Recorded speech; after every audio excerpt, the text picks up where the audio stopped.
በኢትዮጵያ አጠቃላይ የመጠጥ ውሃ አቅርቦት ሽፋን 75.59 በመቶ ደርሷል ላሉ የውሃና ኢነርጂ ሚኒስትር ዶክተር ሀብታሙ ኢተፋ። የውሃና ኢነርጂ ሚኒስቴር የ2018 በጀት ዓመት የስራ አፈጻጸም ግምገማ መድረክ እየተካሄደ ነው። ዶክተር ሀብታሙ በዚህ ወቅት እንዳሉት በተጠናቀቀው በጀት ዓመት የገጠርና ከተማ የመጠጥ ውሃ አቅርቦት ሽፋንን ለማሳደግ በትኩረት ተሰርቷል። ይህንንም ተከትሎ አጠቃላይ የመጠጥ ውሃ ተጠቃሚ ዜጎች ቁጥር ከ84.4 ሚሊዮን በላይ መድረሱን አስታውሰዋል።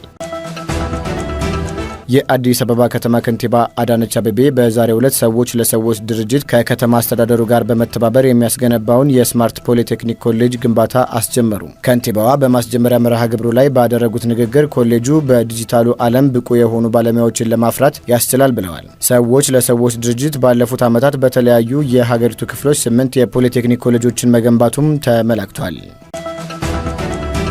በ2018 በጀት ዓመት በጣና ሐይቅ በእምቦጭ ተይዞ የነበረን 2800 ሄክታር የውሃ አካል ማጽዳት ተችሏል አለ የአማራ ክልል አካባቢና ደን ጥበቃ ባለስልጣን። የባለስልጣኑ ምክትል ኃላፊ ተሾመ አግማስ እንዳሉት በ2018 በጀት ዓመት በአካባቢ በደን እንዲሁም በዱር እንስሳት ጥበቃና ልማት ላይ በትኩረት ተሰርቷል። በ2019 በጀት ዓመትም ክፍተቶችን በመለየትና ጥንካሬዎችን በማስቀጠል ውጤታማ ስራ ለማከናወን እንደሚሰራ ተመላክቷል።